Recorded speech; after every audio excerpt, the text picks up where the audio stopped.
Bienvenue sur Les Théâtreux, le podcast qui met en lumière celles et ceux qui font vivre le théâtre. Je suis Cédric Hérault, auteur-metteur en scène depuis 2008 et passionné par tout ce qui se passe sur scène et en coulisses. Comédien, auteur, metteur en scène, mais aussi directeur de théâtre, régisseur, décorateur, maquilleur, costumier, toute la troupe a sa place derrière mon micro. À chaque épisode, partez à la rencontre de ces passionnés qui donnent vie au 6e art. Alors détendez-vous et laissez vos oreilles profiter du spectacle. Et coucou, c'est Cédric, votre podcasteur préféré. Je suis actuellement à l'autre bout de l'Atlantique. Je vous explique. Pour ceux qui me suivent un peu sur les réseaux, tout le monde le sait, je suis un jeune marié. Et j'ai décidé, avec mon mari, on a décidé de se remarier à Medellín, en Colombie, puisqu'il est d'origine de là-bas. Donc, je suis actuellement en Colombie, à Medellín. Et vlatipa que mon mari me dit « Ah, mais attends, mais je connais quelqu'un, c'est une amie, machin, tout ça. Donc, elle fait du stand-up, mais elle est française, mais elle habite à Medellín, il faut absolument que tu la rencontres. » Je dis « trop bien. » Donc, du coup, bon, le mariage est terminé. Du coup, on s'est dit « il faut qu'on organise cet entretien. » Et voilà, on y est. Je suis devant Mimi, qui est donc d'origine française et marocaine, et ça fait 11 ans qu'elle est à Medellín en Colombie. Elle est d'origine du sud de la France, plus exactement de la ville de Sète, et elle est ce qu'on appelle une stand-upeuse et également une improvisatrice. Eh bien, bienvenue à toi, Mimi. Merci. Merci de me recevoir. Merci à toi, vraiment, je suis ravi. Alors, écoute, c'est la première fois que j'enregistre ailleurs qu'en France. Voilà. Donc, c'est une première. Ça s'internationalise. Mais carrément, donc trop bien. Vraiment, si je peux continuer comme ça, allez hop, on va faire un pays, un invité. Les Caraïbes, allez, les bam, Bahamas. sur la plage avec Sur un la cocktail, plage. ça sera encore mieux. Génial. Donc là, on est un petit peu loin de la plage, mais on est à Medellín en Colombie. Donc on est plus précisément chez mon beau-frère qui nous a gentiment prêté son appartement pour enregistrer au calme. Alors, on dit au calme, à Medellín, il n'y a jamais trop de calme. Non. Mais du coup, on est bien, on est avec l'apéro, tranquille. Et voilà, et du coup, on va tranquillement commencer cette interview. Je commence toujours... Alors, il faut rappeler que nous en sommes à la moitié de la première année de ce podcast, puisque nous en sommes au 12e épisode. Donc déjà, merci d'être présente pour ce 12e épisode. Tu vas marquer, je pense, un tournant international. Mais du coup, j'ai hâte de faire découvrir à ceux qui nous écoutent, à ceux et celles qui nous écoutent, du coup, ton histoire, ton parcours, et qu'est-ce qui t'a fait amener à arriver ici jusqu'en Colombie. Donc tout ça, j'ai envie de savoir tout ça, et je pense que je suis pas le seul à vouloir savoir. Donc voilà, pour ce 12e épisode, on est très content du coup de te recevoir ici, en famille du coup. Parce que, à la maison. On est à la maison, tranquille. Moi, je commence toujours mes interviews pour tout simplement, est-ce que tu as une formation et quelle est ta formation? Qu'est-ce qui a fait que tu fais du stand-up et voilà, quel est ton parcours jusqu'au stand-up? Jusqu'au stand-up. Ouais. Alors le parcours, moi à la base j'étais à l'université des sciences de Montpellier, donc déjà dans une autre orientation, et j'étais en biologie et je refaisais l'année, voilà, parce que j'avais perdu l'année. Je parlais beaucoup et une amie m'a dit mais viens avec nous, on va aller au cours de théâtre de l'université de Montpellier, l'université 2 de Montpellier, et c'est là où j'ai commencé à faire du théâtre. Trop bien. Voilà, mais c'était un atelier d'écriture. Atelier de création. Et mon père me disait, mais qu'est-ce que tu fais? Pourquoi tu fais du théâtre? Est-ce que tu vas gagner des points supplémentaires dans l'université? Je lui dis, non. Je lui dis, c'est comme jouer au tennis ou faire du judo. Il m'a dit, pourquoi tu fais pas du judo? Là, je vais d'accord. Donc là, il veut pas que je fasse trop de théâtre. Donc l'alternative, ça a été de me mettre à l'improvisation parce qu'il n'y avait pas autant de répètes. Il y avait des entraînements, mais on n'était pas nécessaire. On ne devait pas être présent le soir quand il y avait des représentations. Donc c'est comme ça que je suis arrivée dans l'improvisation. Et le parcours a fait que j'ai adoré. L'adrénaline, ça devient une bonne addiction, vraiment. On est devant un amphithéâtre, c'était l'amphi 506 de l'université de Montpellier 2. Je me rappelle. Et il y avait... oui. Et il pouvait y avoir 400, 500 étudiants. Ils proposaient un thème, un sujet. On faisait une improvisation alligator. Et l'association, c'était le TOST, le Théâtre Amateur d'Université Sciences et Techniques. Et il fallait improviser. D'accord. Et moi, c'était ça que j'adorais. Me retrouver sur scène, improviser. Et j'étais assez, comment on va dire, comme j'adore l'adrénaline, je me jetais sans trop réfléchir. Et au fur et à mesure, ça a fonctionné. Et il y avait un professeur qui est venu nous donner les cours d'improvisation qui s'appelle Julien Masdois. La compagnie du capitaine, c'était une compagnie... c'est une compagnie qui est toujours en activité sur Montpellier et qui était... tout le monde adorait voir les spectacles d'improvisation qu'il faisait. C'était un peu pour nous à l'époque, quand on le voyait arriver, on disait « Oh mon Dieu, il va nous donner les cours d'improvisation ». Et puis, il m'a proposé de participer à une soirée à l'Inédit. C'était un café, un bar-café. Et les gens faisaient la queue pendant presque 2 heures. À partir de 19h pour avoir des places au show de 21h. Et une fois, il a pris des nouveaux de l'atelier. Et ce soir-là, ça a très bien marché pour moi. Et ensuite, quelques temps après, il m'a contacté pour m'intégrer dans la compagnie.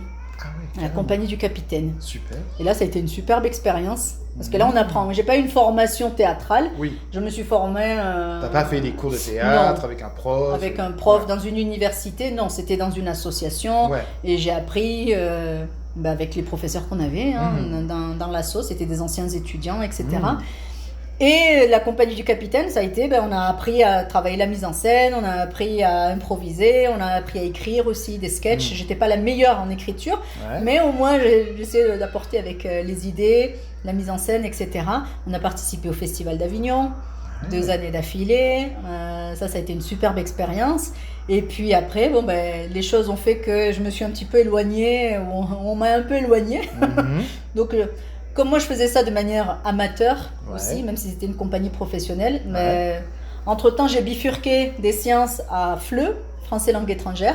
Voilà. Et j'ai étudié avec l'Alliance française de Paris, à distance avec le CNED. Et j'ai commencé à donner des cours de français. Voilà, mais c'était vraiment au début des cours particuliers. Et j'ai utilisé beaucoup d'outils du théâtre pour les cours de français. Et voilà, on est en 2009, je quitte la compagnie du capitaine en me disant on verra ce que ça apportera plus tard. Et en 2013, je voyage en Colombie. Parce que comme j'aime l'adrénaline, dès que je m'ennuie en fait, dès que ma vie commence à être une routine, je regarde ailleurs. Et j'étais prof de FLE sur Montpellier, français langue étrangère, dans des écoles. C'est vraiment des petits contrats qu'on a, 3 mois, 4 mois, 5 mois, des fois 6. Et c'est des périodes, on fait la saison estivale ou printanière. Donc on peut travailler sur 2 écoles dans la même journée. Voilà, c'est pas un travail, on va dire, c'est assez précaire. Et ça continue à l'être. Donc voyant ça, je me suis dit, on va voir la Colombie. Mais pourquoi la Colombie ça, c'est la question. J'ai toujours voulu aller en Colombie quand j'étais petite. D'où ça vient, je ne sais pas. Et c'était en plein Pablo Escobar, narcotrafic, etc. Donc mes parents étaient comme... pourquoi je sais pas. À l'école, je pense qu'il nous a dit que Christophe Colomb a découvert l'Amérique et il a découvert la Colombie. Donc je veux voir ce que Christophe a découvert. Allons voir Christophe. Allons voir Christophe. Et je pense que mes parents pensaient que cette idée, elle allait s'effacer. Et non, en 2013, j'ai eu beaucoup d'amis aussi, colombiens, que j'ai connus à l'université. Une très bonne amie est toujours à Montpellier, elle vient de Medellín. Et c'est elle qui m'a fait la suggestion, elle m'a dit ne jette pas tout comme ça et ne va pas directement, va en tant que touriste, visite. Bien sûr. Et si ça te plaît, inspire-toi aussi. Et Medellín. J'ai le coup de cœur pour la ville de Medellín. Donc je suis rentrée en France et j'ai lâché mon appartement, j'ai tout lâché pour faire un contrat à l'Alliance. Comme j'avais les diplômes, j'avais l'expérience. Et tu te trouvais à l'Alliance française de Medellín. À l'Alliance française de Medellín, voilà. Et je suis venue avec le projet d'enseigner le français par le biais de l'improvisation. Donc ça, c'était le projet qui n'a jamais été mis vraiment en place, mais... Je reste motivée et j'y suis encore. Et après 11 ans, c'est honorable de ta part. Moi, je suis Capricorne. Très patiente. C'est bien. Voilà, très patiente. Un but et tu vas l'atteindre. Voilà, je vais y aller tranquillement. Et pareil, ici, je me suis mise en improvisation dans une compagnie. Un peu la même histoire qu'à Montpellier. Je prenais des cours d'impro. J'ai fait tous les niveaux. Et un jour, ils ont fait une proposition un genre de casting. Ouais. Donc, je me suis présentée à ça. Et puis, on m'a fait une proposition pour intégrer la compagnie aussi. Voilà. Dans Action Impro, Los de la Oficina. Ok. Et j'ai fait une saison avec eux.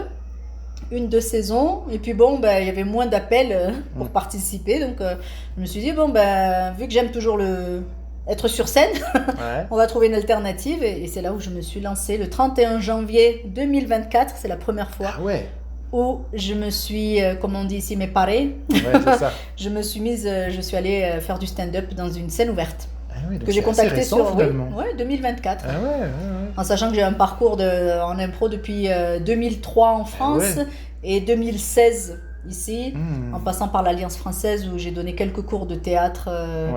Plus dans le groupe de l'Alliance avec José Gabriel, mais ça qui est un metteur en scène de Medellín et d'Envigado aussi. D'accord. Mais sinon le stand-up, oui, c'est plus comme ma vie, ça a toujours été du hasard. Dès qu'il y a quelque chose qui n'allait pas, je trouvais une alternative. Voilà. En France, je ne travaillais pas suffisamment, donc on va tester la Colombie. Et mine de rien, en Colombie, je travaille beaucoup plus dans l'enseignement du français, c'est toute l'année. Donc et le stand-up, c'est vraiment arrivé sur le tard parce que je me suis dit, je ne vais pas attendre qu'on me propose. Mais du coup, ma question, c'est que la différence évidemment entre la France et la Colombie, j'imagine qu'il n'y a pas un statut d'intermittent. Non, ici, il n'y a pas de statut. Non. Donc en fait, au final, toute la partie artistique de ta vie, c'est de l'amateurisme. Comment c'est géré? Comment c'est géré ici au niveau du statut? Ici, c'est pour ça que c'est difficile pour les comédiens ici ou pour les artistes en Colombie. Ils vivent du contrat qu'ils ont. Ils sont payés au contrat. Ah oui, c'est ça. D'accord. Donc dans le stand-up, comme pour l'instant je commence. Donc ça fait 1 an et demi, mais bon, on va considérer que je commence. Des fois on est payé, des fois on n'est pas payé. Donc des fois ça dépend s'il y a du public, s'il n'y a pas de public. Mais pour moi c'est plus. Je pensais pas du tout que ça allait fonctionner. Tu vois, voilà. Je me suis juste lancée et on va dire que je suis pas une spécialiste du stand-up avec toute la structure. Moi, je suis plus dans le style anecdote. On m'a dit que c'était du storytelling. Je suis OK. Moi, je suis debout, je suis avec un micro. Voilà, ça suffit. C'est la définition du stand-up pour moi. Carrément, bien sûr. Mais il y a toute une structure et je pensais que ça n'allait pas fonctionner. Finalement, avec le public, ça a bien fonctionné. On a commencé à m'appeler, je commençais à faire d'autres scènes ouvertes et mon nom a commencé à tourner. Et en ce moment, je gère aussi un espace qui est dans un hôtel à côté du Parque Poblado. C'est une date que j'ai tous les 2 mois et c'est moi qui convoque les comédiens qui veulent tester. Trop bien. C'est l'hôtel qui s'appelle le Masaya. D'accord. Voilà, M-A-S-A-Y-A. D'accord. Les proprios, ce sont des Français. Ah, c'est drôle. J'ai rencontré Johan par hasard dans une soirée d'un festival, le Negro Fest, qu'ils font ici sur Medellín. Et on a discuté, je lui ai fait la proposition, pourquoi pas faire une scène ouverte. Excellent. Donc voilà, c'est vrai que pour les comédiens ici ou les stand-uppers, j'ai commencé récemment, mais en même temps j'ai ouvert un espace où d'autres comédiens viennent tester leurs blagues. Mais alors attends, on va ici de pas trop spoiler parce que on va parler de ton actu un petit peu plus tard dans le podcast. Mais moi, ce qui m'intéresse surtout, c'est surtout tout ton parcours. Donc là, tu nous as fait tout un panel magnifique. Donc, toutes les connexions. C'est génial, c'est trop bien parce que du coup, pour le coup, tu as répondu à plein de premières questions qui mon étaient Dieu. déjà sans le, tu vois. Donc ça, c'est trop bien. Moi, je voudrais savoir, est-ce que tu as fait autre chose? C'est-à-dire que tu es prof de français. Anciennement à l'Alliance française et maintenant... Et ensuite au Marymount, une institution ici privée et actuellement indépendante. D'accord. Je donne des cours particuliers. Ok, donc ça en Colombie tu as toujours fait ça. Ok. Et en France, est-ce que tu as fait d'autres métiers avant d'être professeur de français langue étrangère? Oh mon Dieu, j'en ai fait plein en tant qu'étudiante. Oui, j'ai travaillé à la Banque Postale, j'ai travaillé en tant que serveuse dans des restaurants, j'ai travaillé femme de ménage aussi. Ça a beaucoup t'inspiré tout ça pour les spectacles. J'ai été assistante d'éducation dans un collège à Montpellier, le collège Les Escoliers de la Mosson. C'est une bonne expérience. Là, j'ai travaillé le personnage de la méchante. Intéressant ça. Oui, ça a été génial pour pouvoir travailler le côté autoritaire. Donc, et c'est quelque chose que j'ai gardé.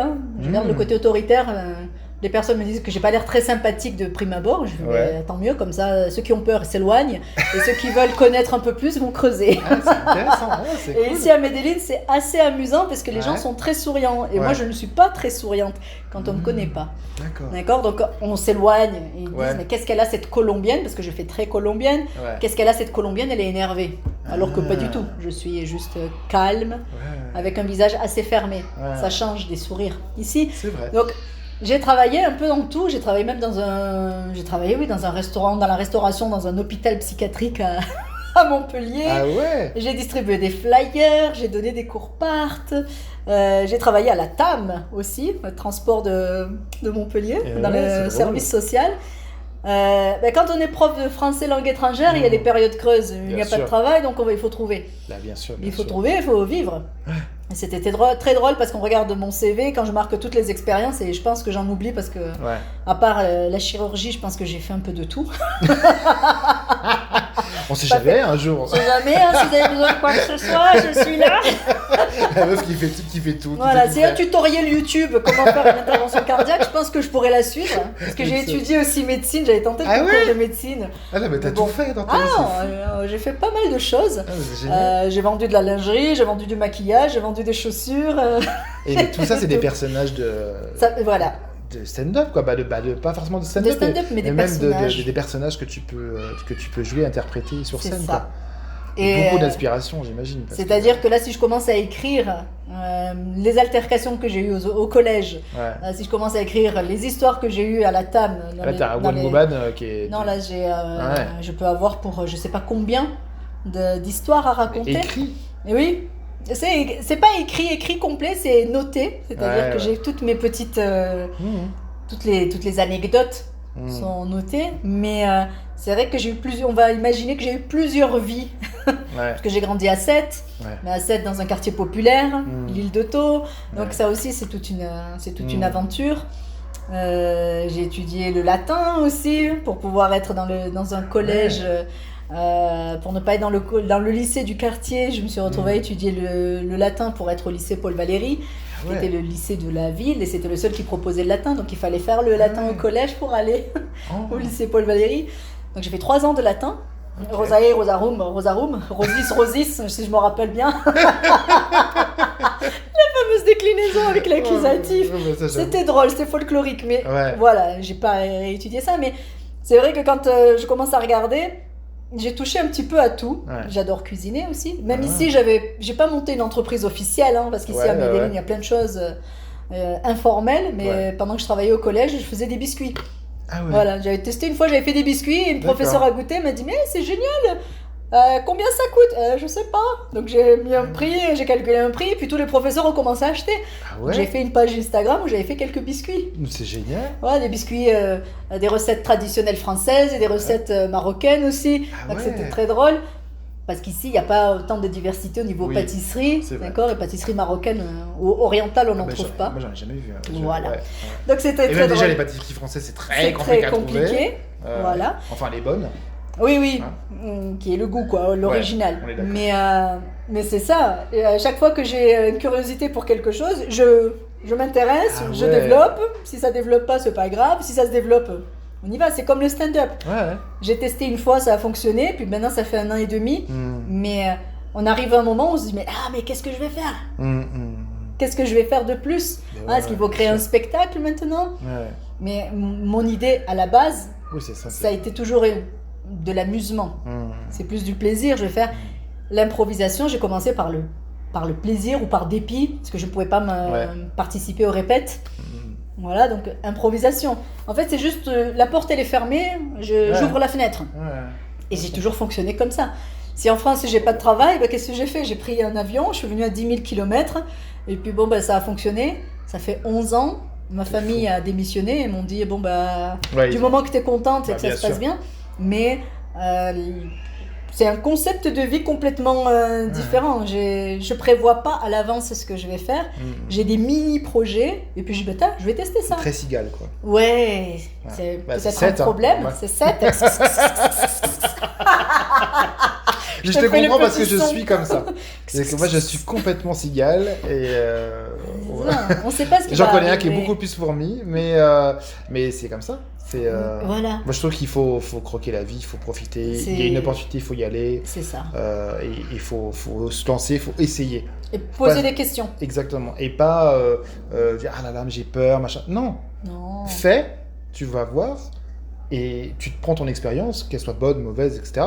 Et après, t'avances. J'ai un stand-upper ici à Medellín. En 2019, je l'ai connu. J'ai participé à un atelier de conte, Cuenteria. Ouais. Et puis, je le croisais, et puis il me disait, mais quand est-ce que tu vas tester le stand-up? Il me dit, tu viens de France, tu m'as raconté des histoires, des altercations par rapport à ton physique, où on pense que tu es colombienne, donc on pense que tu souffres d'un AVC. À chaque fois, on me dit, mais elle est folle, elle, qu'est-ce qu'elle a? Carrément. Oui, elle me dit, est-ce qu'elle souffrait d'un derrame? Et non, en fait, mon espagnol, il était à moitié bon, donc il pensait que j'avais un problème psy. Ah, ouais. Et en fait, non, j'ai pas un problème psy, je suis française, l'espagnol n'est pas ma langue. Donc après...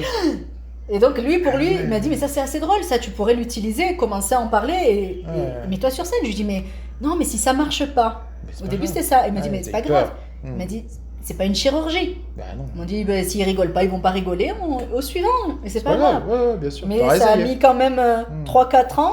Ah, 3-4 ans. Oui, parce que il m'a dit ça en 2019, et j'ai passé le cap 2024, de me dire, je vais y aller toute seule.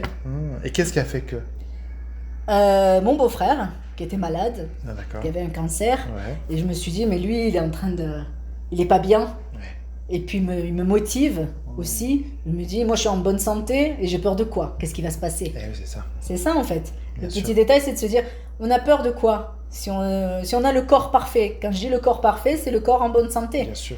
Pas forcément avec les courbes parfaites, etc. Mais être en bonne santé pour aller se lancer, faire quelque chose. Si ça fonctionne pas, suivant. Next, c'est pas grave. On va faire autre chose. Bien sûr. Si le stand-up, je me fatigue de ça, peut-être que je vais me mettre dans un groupe de rock. J'ai toujours voulu chanter.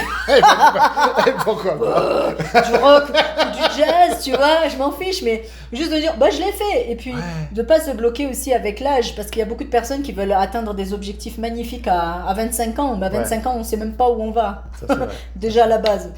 Est-ce qu'on peut dire du coup aux gens qui nous écoutent quel âge tu as? Moi j'ai 45 ans. Avec un accent. Avec un accent. L'accent, il est revenu. Mais c'est normal, j'adore l'accent. J'étais 2 mois en France, à 7, donc dès que je reviens ici, l'accent il revient. C'est drôle d'entendre l'accent du Sud à Medellín, c'est le truc improbable. Voilà, c'est ça. Non, j'ai 45. Et ouais. 45 ans, pardon. Voilà. Je vais envoyer plein de Colombiens en France avec l'accent du Sud, ils pourraient comprendre. Trop bien. Mais alors, oui, moi j'aimerais bien savoir aussi, parce que t'as l'air d'être tellement passionné de tellement de choses. Ah ouais. Mais qu'est-ce que tu kiffes le plus? Du coup, alors, parce qu'ici, évidemment, on parle de théâtre, parce qu'on est là pour ça, mais qu'est-ce que tu kiffes le plus, du coup, dans le stand-up, ou en tout cas dans le milieu du théâtre à Medellín, puisque du coup, maintenant, t'es plutôt... Là, par exemple, pour moi, le défi, c'est l'adrénaline aussi, et d'avoir la possibilité de parler en espagnol, parce que là... c'est la meilleure pratique pour l'espagnol. Il y a un public qui est devant. Si une fois je me suis trompée, j'ai mal conjugué un verbe. Donc il y a quelqu'un du public qui m'a dit non, c'est assez. Je sais pas quoi. J'ai dit, tu sais quoi, on va le conjuguer ensemble. Genre, et ils ont commencé à conjuguer avec moi tout. Trop bien. J'ai utilisé. Ensuite, je fais merci beaucoup. Voilà, maintenant je vais utiliser la bonne conjugaison. Alors que peut-être quelqu'un d'autre se serait démonté, il aurait dit je me suis trompé dans la conjugaison, je descends. Non, le travail d'improvisation aussi permet de garder un calme. Et pour moi, c'est cette adrénaline, parce que le public peut réagir dans l'histoire du stand-up. Bien sûr. Moi, j'ai mes petites anecdotes, mais je suis beaucoup influencée aussi par l'improvisation. Donc je fais ma petite liste. Mais quand j'arrive sur scène avec l'adrénaline, etc., je pars sur autre chose. Et des fois, je regarde beaucoup le public. Si je vois que les personnes n'accrochent pas, je change d'histoire, je vais sur autre chose. Quand je vois qu'ils sont accrochés, moi je continue. Ah bah oui, il faut y aller. On continue. Je leur parle en français, donc ils sont... Même si je dis n'importe quoi, j'adore le rouge, ils sont comme waouh, waouh, c'est romantique. Et moi je t'ai juste dit que me gusta el rojo, pues. Et ils sont là, c'est juste ça. Je fais c'était juste ça, mais tu vois. Et je joue un peu avec le public. Donc pour moi, c'est cette adrénaline. C'est ça que j'aime bien. Peut-être que je suis une accro. je suis addict à l'adrénaline. Oh mon Dieu, c'est dramatique. T'imagines, à 90 ans, si je continue. Le drama. Si je suis toujours vivante, peut-être que je ferai des sauts en parachute. Pourquoi pas. Voilà, mais c'est ça. Monter sur scène, c'est une adrénaline. C'est une adrénaline, et une fois qu'on a goûté à ça, même beaucoup de personnes le disent, mais quand on le vit, on le comprend. Tant qu'on le vit pas, on n'est pas dans le... Les gens disent, ah oui, encore une addict, une dépendante à l'adrénaline. Non, c'est vraiment le stress de se dire, ah mon Dieu, ce soir je vais me présenter, je vais monter sur scène, de quoi je vais parler, qu'est-ce qui va se passer. Ce fameux trac, et puis quand on dit le prénom de la personne et qu'on arrive sur scène, le salut au public et voir comment ils répondent. Donc ici, ils ont encore la curiosité de se dire, ah mon Dieu, elle est française, mais pourquoi elle n'a pas une tête française dans le cliché que tout le monde a? Pourquoi elle n'est pas blanche? Donc moi, je leur raconte une histoire. Je leur dis, mais quand je suis arrivée à la douane, en fait, ici en Colombie, avant j'étais blonde aux yeux bleus, et puis on m'a transformée. Alors ça marche. Du coup, ils rigolent. C'est génial. Voilà, je dis, soyez pas si déçus que ça, ne soyez pas tant déçus. Voilà, c'est ce qui est arrivé. Et je leur donne un prénom colombien. J'ai une tête à m'appeler Amparo. Alors là, ils éclatent de rire. Ils disent, ah ouais, c'est vrai, hein. Ça se fait comme ça. Donc voilà, ça accroche avec le public. Bien. Et puis après, je peux continuer mon 10 minutes, mon 15 minutes. Ça dépend le temps qu'on nous donne. Mais vraiment, c'est ce moment-là. Et quand on sort, une fois qu'on est parti et que le public, on a vu que le public a réagi, que le public a ri, a applaudi et tout ça, waouh, on finit, on est bien. Et puis on cherche la prochaine dose. Oui, bien sûr. Et moi, du 31 janvier 2024, j'ai fait une scène par semaine. Wow. Depuis cette date-là ? Depuis cette date-là. Sauf le mois où j'étais en France en 2024 et les 2 derniers mois, sachant que les 2 derniers mois où j'ai été en France, j'ai quand même fait une scène à Montpellier. Oui, ça je me suis débrouillée parce que je me suis dit, bon voilà, le contexte familial n'était pas très... joyeux, mais je me suis dit, je vais quand même partir sur une note assez positive. Donc j'ai quand même eu la chance de participer au BROC Comedy Club, où ils m'ont donné 5 minutes. Pour les gens, c'est peu, mais c'est énorme d'avoir un petit espace, une opportunité. Dans mon pays, en me disant, est-ce que ça va fonctionner en français? Et ça a fonctionné. Trop bien. Donc le public a accroché, je raconte un petit peu mes péripéties en Colombie, avec mon accent sétois. C'est génial.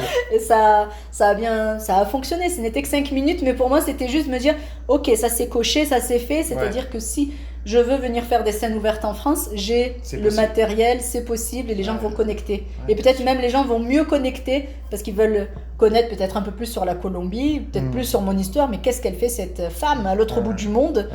Ils m'ont présenté presque comme une Colombienne, donc quand je suis arrivée, j'ai salué en espagnol. Et tout le monde a répondu, mais en chœur. C'est pas juste, mais qu'est-ce qu'elle nous raconte? Comment están? Muy bien! Et j'étais, wow! Ici, je dis, comment allez-vous? Je suis bloquée. Qu'est-ce qu'elle a dit? Elle a dit quelque chose. Si je leur dis, ça va, ils sont comme, sauf s'il y a un qui a étudié le français qui va intervenir. Mais les gens, ils sont... ils sont un peu perdus, mais et après ça continue. Mais je veux dire, le test de l'avoir fait en France, ça a été un bon. Ça donne envie de. Oui, ça me donne envie de dire oui. Allez, c'est parti, de retrouver d'autres scènes ouvertes, de m'y prendre à temps pour pouvoir demander, comme on va dire, un petit 5 minutes par-ci, un petit 10 minutes par-là, et travailler. Parce que moi, je le travaille sur scène. C'est-à-dire, j'écris. Mais au final, quand on est sur scène, on sort autre chose. Bien sûr. Et après, moi, je combine, j'utilise beaucoup l'improvisation. Alors, je ne sais pas si je suis en train d'inventer un style. Ça serait un peu comme, oh là là, Mimi a inventé un style de stand-up. C'est pas vrai. C'est juste que quand j'écoute les autres, ils racontent toute leur structure. Oui. Moi, j'ai pas cette structure. Je l'ai lu, je l'ai regardé, mais quand j'arrive sur scène, ça part après, tu sur vois, autre chose. Tu t'adaptes au public. Et des fois, il y a des anecdotes qui se combinent avec d'autres. Et puis là, je vois les gens, ça fonctionne. Je fais des personnages, ça fonctionne. Tu fais aussi des personnages? Ouais, je fais des voix. Je ne fais pas d'accent parce que j'ai déjà un accent en espagnol. Donc si je rajoute un accent, ça va pas le faire. Mais là, je fais des voix différentes. Je module la voix. Excellent. Comme j'ai travaillé dans un collège privé, il y a le style des filles du collège privé, la manière de parler, d'accord, qui est beaucoup plus nasale. Ay non, point, son voyant, en sérieux. Donc quand je fais ça, les gens ils sont comme, mais comment elle fait ça? Après, je peux parler un peu style quartier, un petit peu avec des grossièretés. Alors ils se disent, mais comment cette française si chic, des fois élégante, parce que je suis toujours avec une robe et tout ça, ils s'attendent pas à ce que je dise des gros mots. Oui, des gros mots bien typiques. Alors ils sont là, Et moi, je fais ma petite recherche aussi sur l'origine du mot. Et donc là, ils partent et ils disent oh, elle a dit ça, mais dans quel lieu a-t-elle travaillé pour entendre ce vocabulaire si, comment on va dire, familier. Donc, moi, ça me fait rire parce qu'ils s'y attendent pas. Ou des fois, je peux être agressive comme ça en disant je suis pas gentille, moi. Non soyez amable, ok. Ils sont comme ah mais si, je suis trop sympa. Tu vois, donc je module avec ça, avec la voix et je ne fais pas d'accent et sinon je passe par le français et là ils sont comme oh. Eh oui. D'accord. Mais qu'est-ce qu'elle a dit? Oh, c'est romantique. Et non, c'est pas romantique. Non, c'était juste voilà. C'est juste que j'avais envie de sortir ça en français. Fallait que ça sorte quoi. Voilà. Bien sûr. Trop bien. Mais c'est juste s'amuser. Ouais, c'est ça. Pourquoi on s'amuse? Pourquoi les gens sont si frustrés? D'accord, il y a des gens qui font des plans sur la comète. J'en ai fait il y a longtemps. Ouais. Aucun plan n'est sorti. Ouais, finalement. Aucun. Vraiment. Les objectifs que je m'étais mise quand j'avais 15 ans, 16 ans, je suis très précoce. J'avais mon plan de vie qui était déjà organisé à mes 15 ans, d'accord? Ou même avant. Je me dis, je vais faire ça, je vais faire un baccalauréat scientifique, je vais aller passer le concours de médecine, je vais être médecin, je vais travailler à Médecins sans frontières parce que c'était mon objectif. Voilà. Mais quand on n'a pas le concours de médecine, qu'est-ce qu'on fait? On tombe presque en dépression et puis après on se dit, bon, on va aller en biologie. Et puis après en biologie, on le fait pour le faire, mais sans avoir de motivation. Mais la biologie m'a amené au théâtre. Ah ouais. C'est ça en fait. C'est ça qui est fou. C'est ça qui est de la biologie au théâtre. De la biologie au théâtre et quand j'étais en biologie au théâtre, j'ai commencé à donner des cours de conversation. Ma première étudiante était du Venezuela. Ah, déjà d'Amérique latine. D'Amérique latine. Et elle m'a dit non, tu peux pas rester dans les sciences, tu es dans la communication, il faut sortir des sciences, tu dois faire autre chose. Et c'est comme ça que je me suis intéressée à l'enseignement du français. Et je me suis dit bon, on va aller là. Mais tout le parcours après, c'était comme si dans la vie, je me suis dit, bon, il y a une porte qui se ferme, il y a une autre option qui s'ouvre, il faut l'accepter. Et j'ai navigué comme ça. Parce qu'au final, on se tape la tête contre un mur en ayant un projet. Mais la vie, elle a d'autres projets, au final. Moi, je pense toujours, même, je passe du coq à l'âne peut-être, mais l'année de la pandémie, tout le monde n'avait pas prévu de rester enfermé. C'est sûr. Donc, qu'est-ce qu'on fait? On change tout. Il y a des gens qui n'ont pas prévu de mourir aussi. Il y a des gens qui n'ont pas prévu de tomber malade. Il y a des gens qui n'ont pas prévu. Donc, c'est ça. C'est juste de dire, bon, comment les opportunités arrivent et de se dire, oui. Après, on analyse un petit peu. Ouais. D'accord, on me dit, ça te dit une interview? Bien sûr, je vais faire une interview. Pourquoi dire non? Oui, bien sûr, carrément. On va me dire, ça te dit un week-end à tel endroit? Ben ouais, pourquoi pas? Ça te dit de prendre de la drogue? Ben écoute, non. Ça, non, il y a une limite. Il y a une limite. Tu vois, c'est dire oui, sûr. Mais en connaissance de cause. On va pas se tirer à droite, à gauche dans tout. Mais dans les passions, les opportunités, y aller. Et ici à Medellín, c'est très comme ça. Hein. C'est ça que j'aime bien aussi de la mentalité un peu colombienne. Les gens, ils ont des projets, ils ont une idée de commerce, ils l'ouvrent. Ouais. Mais t'as fait une étude de marché? Oui, t'as fait une étude de marché, t'as fait ça? Non, mais j'ouvre, je vais voir. Au bout de 2 mois, ça marche pas, ils ferment. C'est pas grave. Et c'est pas grave, on fait autre chose. Et alors qu'en France, dès qu'on a une idée, c'est t'es sûr, comment tu vas faire et pourquoi? Et en fait, il faut entre les deux. Pas tout faire et ne rien faire, mais décider et se lancer. Bien sûr. Et c'est ça en fait. Bien sûr. Sinon, franchement, si j'étais restée dans la mentalité que j'avais peut-être dans mes 16 ans, avec le projet d'études de médecine, je serais tombée dans une dépression, je ne serais pas ici en fait. Oui, je serais peut-être encore en France. Pourquoi j'ai pas eu ce concours? Pourquoi tu l'as pas eu? Parce qu'il fallait pas l'avoir. C'est tout. Tout simplement. Il n'y a pas de hasard. Il n'y a pas de hasard. On est bien d'accord. Je serais pas ici avec toi en train de boire un coca. Faisant un petit apéro sur les terrasses de Medellín. Est-ce que tu pourrais nous dire quelles sont tes références? Alors oui, tu es française, tu as des origines marocaines, tu vis en Colombie, donc du coup tu dois avoir des références totalement diverses et variées. Est-ce que, je sais pas, il y a des humoristes ou des acteurs, des actrices, des gens qui t'ont inspiré pour faire ce métier? Parce qu'on ne devient pas stand-up comme ça. C'est-à-dire que, ok, t'aimes l'impro, t'as de la tchatch, et tu vois, mais il y a bien des influences. Oui. Après, nous, dans la famille, les réunions familiales, c'était toujours folklorique parce que c'est toujours qui va faire la meilleure vanne. Donc, ça vient aussi à la maison, c'était comme ça. Ma mère, elle était là, arrêtez de rire, vous allez vous étouffer avec la nourriture. Avec mes frères, on se retrouvait, ma soeur était plus timide, mais avec mes frères, ça partait ta. Mais voilà, ça c'était, on va dire, peut-être naturel, ça vient de la famille. D'accord. On va dire, mes tantes sont comme ça. Okay. Ma mère était beaucoup plus timide, mais mes tantes, quand on allait en vacances au Maroc, c'était des négociations à droite à gauche et tout ça. Et moi, j'aimais bien ce côté-là. Ouais. Et après, mon père adore aussi les humoristes. Donc, quand on était petit, il était très... on regardait pas mal de vidéos, de cassettes vidéo ou des programmes à l'époque où il y avait des proches. Oui, des proches. Par exemple, mon père adorait Thierry Le Luron. Ah oui. Voilà, ça c'était les classiques, les grands classiques. Ouais. Et il y avait Roland McDan aussi. Ouais. À l'époque, donc mon père il adorait ça, il rigolait de ça et on a toujours regardé des programmes d'humour. Ah ouais. Toujours.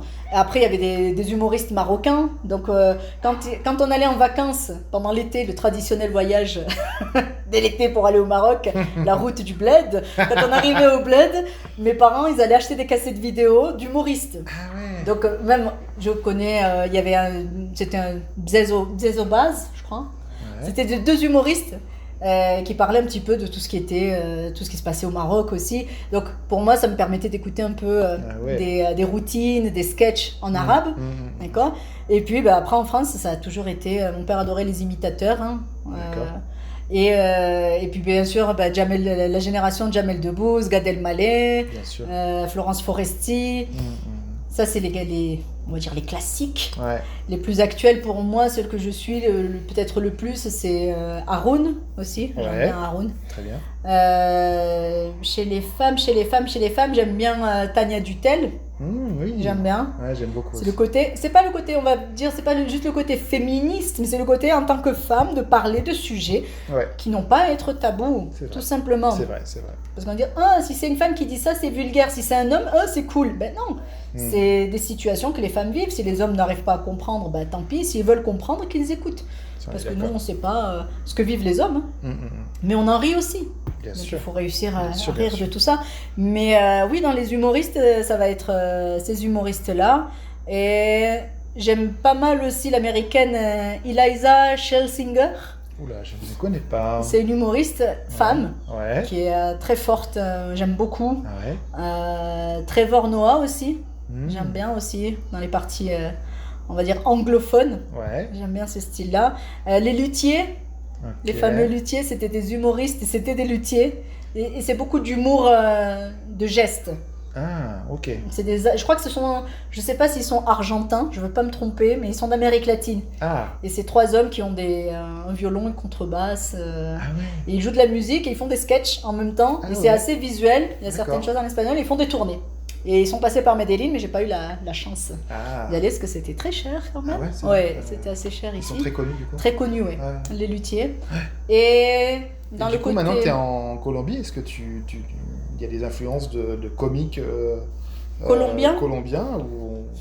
Je ne sais pas. J'ai des amis qui sont humoristes, qui ont un programme qui s'appelle Monólogos sin propina. Et j'écoute, mais je ne vais pas dire que ça va m'influencer. La remarque que je peux faire sur l'humour ici, peut-être en Colombie, ressemble un petit peu à l'humour au Maroc. Ah oui? Ça parle souvent des quartiers populaires, ça parle de certains contextes qu'on retrouve beaucoup en Colombie et au Maroc. La tienda, au Maroc ça va être le hanout, c'est la petite boutique, l'épicerie où on trouve tout. En France il n'y a pas forcément la petite épicerie où le gars il est installé en train de sortir du fromage, de la glace, des piles, tout ça de sa boutique magique en fait. Ici en Colombie il y a beaucoup plus de tienda. Oui, c'est vrai. On va arriver au coin de la rue, on trouvera. Donc il y a des contextes qui vont être similaires, un petit peu. C'est ce que j'arrive à connecter entre le Maroc et la Colombie. C'est peut-être pour ça que j'arrive à bien vivre ici, puisque du coup. J'ai la culture française et j'ai la culture marocaine pour mes petites vacances c'est ça. Quand j'étais plus jeune. Mais ça me permet de combiner ici. Donc le côté négociation, le côté un peu plus tranquille, plus le côté un peu plus rigide ou plus... comment on va dire, plus organisé à la française. Donc ça m'a permis de m'adapter plus facilement ici. Je pense que si j'avais eu juste 100% française sans avoir connu le Maroc, l'adaptation est un petit peu plus compliquée. Parce qu'au Maroc, c'est on fait ça, Inch'Allah. Oui, si Dieu veut, si Dieu veut, que ça veut dire. Mais ici, ils le disent beaucoup aussi. Oui, c'est vrai. Ojalá. C'est vrai. Aussi Dios quiere. Et alors, tu es là, d'accord, alors, toi, tu veux ou tu veux pas? Non, si Dieu veut. D'accord, la responsabilité n'est plus en la personne. En France, on va jamais dire, on se voit samedi? Oui, si Dieu veut. Non, on se voit samedi. Oui, on se voit samedi, s'il faut annuler, on va annuler. Donc ça m'a permis, on va dire, de pouvoir m'adapter peut-être plus facilement. Et peut-être aussi dans l'humour, ici, de ressortir des styles ou des manières de dire les choses. En sachant que je ne parle que d'expérience personnelle ici. Bien sûr. Je ne me mets pas dans le côté ni politique, ni religieux. Je suis plus dans le côté une femme de 45 ans à l'autre bout du monde. Voilà, c'est ça. Et le quotidien. C'est l'expérience, le quotidien. Donc c'est vrai que, et dans l'humour, oui, des humoristes colombiens que je vais suivre vraiment, pas beaucoup. Non, pas beaucoup. Ouais. J'en connais, je vais regarder, mais c'est pas trop dans mon style. Je comprends. Je pense, je sais pas. Bien sûr. Je vais regarder, mais je vais en rire, mais je vais peut-être plus rire de Florence Foresti, même si c'est la classique, de Tania Dutel, où c'est beaucoup plus... pas dans les classiques, mais dans les nouvelles générations. Là, à l'esprit, j'ai pas d'autres humoristes, mais c'est vrai que je regarde beaucoup, mais depuis toujours. Donc c'est peut-être pour ça que l'improvisation, etc. Et des fois, j'ai même le stress de me dire, mon Dieu, je suis en train d'improviser ou je suis en train de sortir une vanne que j'ai déjà entendue avant. Des fois, je suis dans ce stress-là. Tu te poses la question. Des fois, je me pose la question. Merde, est-ce que j'ai pas répété un truc que j'ai entendu? C'est comme quand on... Je sais pas, quand on grandit dans ça, qu'on a écouté tout le temps des blagues, qu'on a écouté des vannes, du coup on sait pas si c'est une vanne que quelqu'un a dite, que j'ai écouté, que j'ai vu, que j'ai... C'est ça en fait. La dernière fois je me posais la question, j'essaye d'enregistrer et de me dire, mais est-ce que je l'ai vu dans une stupidité, est-ce que je l'ai vu dans la série de Friends par exemple? Et après je vais dire... Qui n'est pas une stupidité, attention. Non mais la stupidité c'est la pensée. Je vais dire, je l'ai vu, mais... Est-ce que cette phrase, c'est... Tu vois ce que je veux dire? Bien sûr. C'est ce moment-là, et surtout en France, avec tout ce qui est dit sur les vols de vannes. Ça. Et oui, il y a beaucoup de ça. Et ici, ils le font aussi. C'est vrai. Oui. Donc, ça m'est arrivé, j'ai sorti une vanne sur l'incontinence verbale, et quand on est sur scène, moi j'ai fait ce que j'avais à faire, et j'ai participé à un autre show dans un autre théâtre, et une amie qui est là, qui prend les photos et fait les vidéos, elle me fait mais j'ai entendu ce comédien qui a utilisé l'incontinence verbale. Et je fais moi j'étais dans les coulisses et j'entends pas ce qui se passe sur scène. Je fais non, abusé quand même. Bon, je vais pas aller le tuer, je suis pas violente, mais quand même. C'est de se dire je l'ai pas inventé non plus, c'était un pote qui... Si tu m'écoutes, je parle beaucoup. C'est difficile de m'arrêter. Donc, il me disait à chaque fois, tu souffres d'incontinence verbale. Est-ce que c'est une vanne qu'il a entendue quelque part? Je ne sais pas, mais c'était une blague. Un pote qui me disait ça, c'était en 2005-2004. Donc c'est vrai que, un truc que tu pour connais, moi, perso, je l'ai gardé dans mon esprit. Et ce bien jour-là, je l'ai sorti sur scène. Et l'autre, il était là. Et la semaine suivante, il ressort ça. Ça se fait comme ça ici. Ouais. C'est fou. Après, je sais pas, je vais pas aller, comme je t'ai dit, je vais pas aller être agressive avec lui. Non, mais je m'en fiche. Tu peux l'écrire en privé ou lui dire, écoute, voilà, ça c'était ma vanne. Alors, je sais pas si ça se fait ou pas, mais ça peut être mal vu en tout cas, mais je sais pas. Je sais pas. Donc après, moi, je fais je fais comme ok, tiens. Mais au final, c'est peut-être honorifique, c'est-dire que. Tu peux le prendre aussi différemment. Oui, en fait, il a aimé mon humour et du coup, il veut. Tu vois, il s'en est inspiré pour. Tu vois, oui. Ou sinon, il n'a pas de personnalité. Il n'a pas de personnalité, puis pique-moi les vannes que tu veux. Et comme tu vois, comme j'ai toujours fait du théâtre professionnel en mode amateur et tout ça. Je sais pas comment expliquer, c'est que je vais pas le prendre trop à cœur en me disant peut-être que toi ton objectif c'est de devenir célèbre. Il y en a beaucoup qui sont dans ce contexte. Moi, mon problème, c'est que j'ai pas un objectif déterminé. C'est-à-dire que si ça fonctionne, on y va. C'est ça en fait. Bien sûr. C'est je peux faire de la scène, je vais en faire. Le jour où on me dit, où j'ai plus de scène, où j'ai pas d'inspiration, où je peux rien faire, comme je t'ai dit, j'irai voir un groupe de rock. vous avez besoin d'une chanteuse, et j'irai chanter. Ouais. Si le rock me dit ben non, j'irai faire du jazz. Je m'en fiche en fait. J'ai pas l'objectif d'être dans le côté je veux être connu et reconnu ou devenir une célébrité. Non. Alors que dans le milieu, il y a beaucoup de personnes qui sont dans ça. Ils veulent vivre de ça. C'est bien. C'est parfait. Chacun son délire. Après. Voilà, c'est plus chacun son délire. Mais pour moi, je reste un peu comme un peu l'électron libre. Ça, ils savent pas où me mettre. Parce que j'ai pas 30 ans comme eux. C'est ça. D'accord, ils disent, je suis pas colombienne comme eux, donc ils se disent, mais qu'est-ce qu'elle a? Et des fois, on me dit, mais ça fonctionne pour toi parce que t'es française. C'est pour ça que j'avais le doute à Montpellier. Je me suis dit, alors à Montpellier, ça a fonctionné pourquoi? Parce que j'étais colombienne? Et ben non, en fait. Donc tu vois, c'est ça. C'est ta personnalité qui fait que c'est voilà. Je vais pas. On me dit, oui, mais tu as une énergie. Quand tu montes sur scène, t'es énergique. Je dis, ben, ça dépend de chaque personne. Il y en a qui sont plus calmes. Si on regarde l'humoriste Haroun, j'aime bien parce que c'est quelqu'un qui est assez posé. Ou Paul Mirabel aussi, qui est très calme. Très calme, mais les gens ils sont éclatés derrière juste en le voyant. Il n'y avait pas besoin de faire 40 milliards de gestes. Bien sûr. C'est ça en fait. C'est ce côté-là qui fait que on continue. Bien sûr. C'est ça. Et alors justement, est-ce que tu pourrais nous raconter ta première expérience significative dans le milieu du théâtre? Ma première expérience. Celle qui t'a marqué. La première soirée d'improvisation que j'ai faite à l'Inédit, la première fois, avec la compagnie du Capitaine, où j'étais en mode... tu viens de l'atelier de l'université, et on prenait 3, je crois, ou 2, et on allait être avec les professionnels. Et là, ça a été ma première fois, la première fois en lâcher prise. Alors, lâcher prise, ça, c'est la sensation qu'on recherche, je pense, dans le théâtre, en improvisation, c'est quand on n'est plus... on ne réfléchit plus. La soirée s'est terminée, on me donnait un thème, j'enchaînais, et même les professionnels qui avaient déjà 5-6 ans en plus d'expérience en impro, je me rappellerai toujours d'un qui est resté bouche ouverte comme mais cette petite là, à l'époque j'avais 22 ans, 23 ans, cette petite elle arrête pas. J'arrêtais pas, j'avais toujours une histoire, ça partait.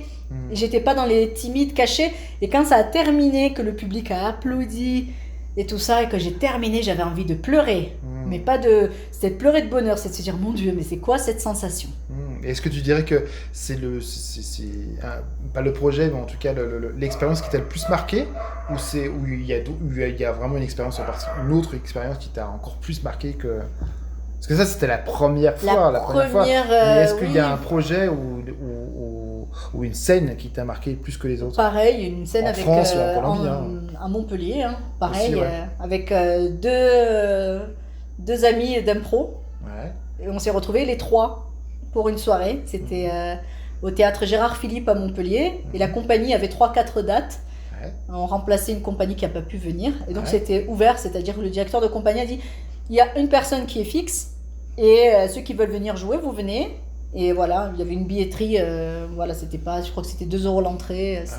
C'était juste vraiment pour qu'on ait un espace. Et on était, ce jour-là, je me rappellerai toujours, on était 3. Sur la compagnie, on devait être une dizaine ou plus de 10. Et on est 3 à être venus. Faut combler le truc. Et il fallait faire un show de 1h30. Donc nous, on pensait qu'on n'avait pas de public. Et puis le public est arrivé. Ils ont dit, non, si vous êtes s'il y a moins de 18 personnes, on ne joue pas. On a eu 180. Le théâtre était plein. Incroyable. Et là, l'adrénaline, là c'est... parce que là, il n'y a pas le temps de se poser, puisqu'on est 3. Donc, bien sûr. La seule alternative, c'était un commence, l'autre commence, et ça tournait. On tournait que sur les 3. Et pareil, on a terminé. Ça, c'était la deuxième lâcher prise, et c'était peut-être 5-6 ans après. C'était le deuxième lâcher prise. Je me rappellerai toujours, c'était avec Laurent Pitt et Adrien Sora. Et... toujours à Montpellier. Laurent Pitt toujours à Montpellier, Adrien je crois qu'à Montpellier, je ne sais pas, j'arrive pas à le situer, on est resté en contact. Ça a été mon souvenir d'impro aussi, un théâtre où les gens demandaient, et puis nous on était là. On a terminé cette soirée, on est parti, on n'en pouvait plus, tellement d'adrénaline. Je crois que ce soir-là, j'ai dû dormir, je suis rentrée chez moi, j'ai dû dormir à 3h du matin tellement j'arrivais pas à redescendre. C'est difficile. C'est difficile. C'est vrai que quand on sort de scène, parfois on est tellement dans l'énergie du truc C'est difficile de redescendre. Ouais, on était là, on était... Ah, mon Tu t'es Dieu! pris une bouffée Ouais. d'énergie, de rire, de tellement de choses avec le public. Avec le public. Ouais, ouais. Oh et Ouais, c'est je m'en dur, parlais quoi. toujours, le directeur de compagnie. Mais qu'est-ce qui s'est passé ce soir-là? Qu'est-ce qui s'est passé? Ben, on ne sait pas. Ouais, ouais. On n'était que 3. Un truc magique. Et, qui s'est passé. et pour moi, ça, ce sont les souvenirs. Voilà, si aujourd'hui tu me dis quoi, C'est ça la qui t'a- première fois dans une soirée, Ouais. première, Ouais. et celle-ci 4-5 ans après, dans la compagnie. Et après, bon, il y a eu d'autres événements, mais Ouais, bien sûr. l'adrénaline, Mais c'est ces deux trucs-là ces qui ont deux fait que- trucs, voilà. ces deux événements qui ont fait que Ouais. on recherche Le début de l'adrénaline. le pour toi. début de l'adrénaline, Bien sûr. on recherche le lâcher prise, Bien sûr, où bien le sûr. cerveau fonctionne sans avoir à réfléchir, réfléchir autant. Ouais. Et là, en espagnol, par exemple, c'est là où je me suis dit, c'est bon, Ouais. je peux faire du stand-up en solo, parce que j'ai pas besoin de réfléchir en espagnol. C'est-à-dire que ça vient naturellement. Ah, c'est génial. Si je conjugue mal, bon, bah, c'est pas grave, Ouais, c'est au pas pire, tu utilises dramatique. le public et puis. Je me suis trompée, aidez-moi. Si Ouais. le vocabulaire est mal prononcé, je Ouais. m'aide. Tu vois? Et bien. c'est ça C'est génial. c'est ça que j'adore. Ah, t'as commencé à nommer des gens avec qui tu as travaillé. Mais Oui. est-ce qu'il y a une rencontre qui a tout changé? Une rencontre. Ouais, une rencontre en particulier. S'il y a peut-être une personne que tu dois remercier, qui t'a aidé dans ta carrière, et qui ne le sait peut-être pas, tu vois? Ah, peut-être qu'il ne le sait pas, ouais. Ouais. Comment ça s'appelle? La première. Bon, c'était un ami. On a commencé l'improvisation ensemble à l'université de Montpellier. Ouais. Et il a décidé d'écrire des pièces. C'était très drôle. C'était une pièce qui s'appelait Robin des Bois. Et lui, il avait le personnage principal de Robin des Bois. Mhm. Et moi, il m'a donné un rôle. Ouais. Alors, je m'y attendais pas parce que je suis pas une spécialiste de mémoriser des textes. Ouais. Le personnage du shérif Ah, dans Robin des Bois. c'est génial. C'était très drôle. Et il s'appelle Mathieu Pinchina. Lui, il vit du théâtre aussi, il fait du cinéma, etc. Ouais. Et moi, je paniquais. Il m'a dit, mais non, si j'étais écrit ce personnage, j'étais écrit ce rôle, parce que j'ai confiance en toi, je sais que tu vas le faire. Et c'est la première fois où je me suis retrouvée aphone. Ah ouais. Ah ouais, ça a été le stress. J'étais Incroyable. tellement de stress Ouais, que j'ai perdu cordes la voix. vocales qui ont Voilà. complètement bloqué. Et c'est ma sœur qui a pris rendez-vous chez le médecin pour qu'il me donne une forte dose de cortisol, Oui, je oui, crois, oui, ou oui. cortisone. Ouais, je sais plus, ouais, Cortisone, la cortisone. Ouais. Mais quand je suis arrivée au théâtre le soir de la première, Mhm. pareil au théâtre Gérard Philippe, Mhm. je ne pouvais pas parler. Et là, il a paniqué et il m'a dit, mais non, mais tu es faite pour ça. Et en fait, j'ai dit, écoute, on va faire un test. Je vais aller sur scène, je vais travailler avec la voix du ventre. Mhm. Et on va tester. Et sinon, l'alternative, c'était d'appeler Il y avait un personnage qui faisait figurant, en fait. Ah, Donc, de l'appeler ouais. et que lui sorte mon texte, parce qu'il connaissait les textes de tous les comédiens. D'accord. Et ce jour-là, ma voix est sortie, la voix la plus grave du monde. C'est la voix que j'ai presque actuellement, parce que j'avais perdu tous les aigus. Ma voix est sortie. Ceux qui étaient les comédiens à côté de moi, ils ont sursauté. Mhm. Et tout le monde était là, waouh! Ah ouais. Et en fait, j'étais tellement concentrée sur ma voix que mon texte est sorti tout seul. J'avais plus la panique, Oh, le stress de ne pas pouvoir dire le texte. incroyable. Et c'était aussi un peu à cette époque-là, j'ai l'impression que ça fait 100 ans, mais à cette époque-là, le fait qu'il ait eu confiance, Ouais. c'était waouh. Ah, génial. Ouais. C'est trop bien. Mais ça, du coup, il ne le sait pas. Non, il le sait pas. Ah, tu vois. Peut-être qu'il y entendra Il le l'entendra podcast. peut-être. Il va savoir. Ouais, non. Le monde lui, du théâtre est petit. Donc, du le coup, monde est petit. Mais c'est vrai que c'est lui qui m'a dit non, j'ai confiance. Je sais que tu vas le faire. Génial. Et j'étais comme quoi? Non, mais moi je sais pas mémoriser les textes, je les mémorise et je les oublie, ça sort pas comme il faut. J'ai toujours l'alternative de dire le public n'a pas le texte.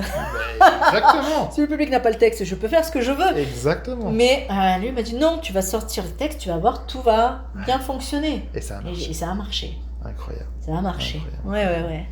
Est-ce que tu aurais d'autres anecdotes? Parce que ça, c'est une super anecdote. Mais est-ce qu'il y a une anecdote qui t'a marqué dans les différentes scènes que tu as pu faire? Est-ce que, je sais pas, un truc qui s'est passé, ou un truc qui n'a pas fonctionné, ou je sais pas, une histoire avec le public en particulier? Est-ce qu'il y a une anecdote particulière Particulière que avec tu voudrais partager avec nous? une anecdote particulière avec le public ou Ou même en dehors de En scène, dehors, ou ouais. tu vois. Oh, bon, après, comment on va dire, moi avec l'improvisation, l'anecdote c'est plus sur le festival d'Avignon, Mhm. là où j'ai commencé un peu plus à réfléchir. Le premier festival, je crois que c'était le premier festival d'Avignon, Ouais. où l'improvisation ne sortait pas. C'est-à-dire que je n'arrivais pas à commencer une improvisation. Et j'étais devenue la spécialiste pour fermer. Ah ouais? Oui, clore l'improvisation. C'est drôle. Et c'était drôle parce que l'ingénieur du son et de la lumière et tout ça, Romain, à cette époque-là, Romain Ressiguier, m'a dit « Ah bah avec toi, j'ai pas besoin de chronomètre. Hein. Je sais que tu vas rentrer sur scène à 2 minutes 15 ou 2 minutes 20. » Je fais « Comment ça ?» Il m'a dit « Ben oui, tu fermes les impros. » Il m'a dit « Qu'est-ce qui se passe ?» Et en fait, j'ai commencé à perdre confiance en moi dans l'improvisation. Et même les copains de l'époque me disaient, les comédiens me disaient « Mais qu'est-ce qui t'arrive, Mimi? Qu'est-ce qui se passe? Pourquoi tu commences plus les impros? Pourquoi tu rentres pas en deuxième ?» Parce que les impros tournent à 3. Donc il y en a un qui ouvre, un qui met un peu la péripétie, et le dernier qui va fermer l'improvisation. J'étais tellement en manque de confiance, je commençais à perdre confiance en improvisant que je me suis dit « Aïe mon Dieu, non, on attend. » Et puis je rentrais, c'était pour fermer l'improvisation. Et après... Une dernière petite anecdote, et pareil, toujours connectée avec le Festival d'Avignon. Là, c'était la 2e année. Donc là, j'avais repris confiance en me disant, il se passe ce qui se passe. Pourquoi je vais me stresser? Et on a eu un groupe de jeunes qui étaient venus, qui étaient en colonie de vacances, je crois, colonie théâtrale. Ils avaient fait toute la journée de pièces de théâtre classiques. Et ils se retrouvaient le soir à 10h. Nous, on jouait le soir à 10h. En première file. Et que des adolescentes, 15-16 ans, vraiment, on en a rien à foutre. Oui, c'est ça, oui, bien sûr. Et on rentre sur scène, et là on voit ça, et puis je me suis dit, je vais pas me démonter, on va y aller. Et ce qui était drôle, c'est que là on commence à les voir s'asseoir correctement, parce qu'ils étaient affalés, puis ils commencent à s'asseoir, et nous on continue nos impros et tout ça. Et là ça a été l'histoire qui a marqué pour moi, parce que quand on est sortis, ils nous attendaient. Et puis il y en a un qui est venu me voir, il m'a dit, mais comment il m'a sorti ça? Mais t'es une fille, tu fais de l'improvisation, mais c'est génial et tout. Et je lui ai donné mon prénom. Bon, on m'appelle Mimi, et je lui ai dit, Myriam, il m'a dit, oh! Et en fait, il y avait des enfants qui étaient mélangés, qui venaient du Maroc aussi. Il m'a dit, aïe, mais tu fais de l'improvisation, mais c'est possible de faire. On connaissait pas ce genre, ce style théâtral. Il a dit, on a passé toute la journée à voir des pièces classiques ou contemporaines. Il a dit, franchement, on pensait pas du tout qu'on allait rire autant ce soir-là. C'est génial. Et donc, ils étaient vraiment, ils ont attendu. Ils ne voulaient pas partir ailleurs, ils étaient là, et ça fait, comment on fait ça et comment on apprend? Mais c'est le théâtre d'improvisation, vous allez apprendre, si vous aimez parler, rire, construire des histoires. Et c'est comme ça a été une bonne, comment on va dire, ça a été une bonne alternative, un bon souvenir, je sais pas, de voir ces petits qui avaient 15 ans, qui nous regardaient d'un air de défi, puis après à la fin ils nous attendaient pour nous saluer. On n'a pas signé d'autographe, mais c'était presque, et j'étais là, je fais, oh c'est mignon. Bah ouais, carrément. Ils nous ont attendus à la sortie pour nous féliciter. Trop bien. Il n'y a pas eu beaucoup de félicitations au festival, mais celui-là, ça m'a marqué. C'était mignon. Super. Est-ce que tu peux nous expliquer un peu c'est quoi ton processus de création? Parce que tu parles beaucoup d'improvisation, mais est-ce que j'imagine que tu as une ligne de conduite et puis tu dois avoir ton style aussi à toi. Comment tu crées? Tu parles de voix, parfois de personnages, mais c'est du stand-up, donc du coup, comment tu crées tes sketchs? Par quoi tu t'inspires? Mes histoires. Déjà, ma vie, elle est drôle. Déjà, il n'y a pas... Avec les 100 métiers que tu as fait. Avec les 100 métiers que j'ai fait, avec les péripéties qui me sont arrivées ici. Mais ce que je vais prendre, et j'utilise beaucoup l'exagération. L'exagération pour amener un petit peu à la surprise dans l'histoire. Donc, c'est-à-dire que ça peut être les histoires des rencontres amoureuses qui n'ont pas marché du tout.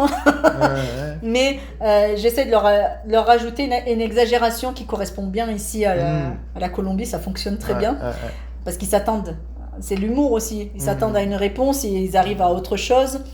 Le fait d'être un petit peu, de jouer sur le côté un peu strict et puis finalement partir sur autre chose beaucoup moins strict, beaucoup plus relax. Donc c'est plus aussi sur ma personnalité, sur ma façon d'être.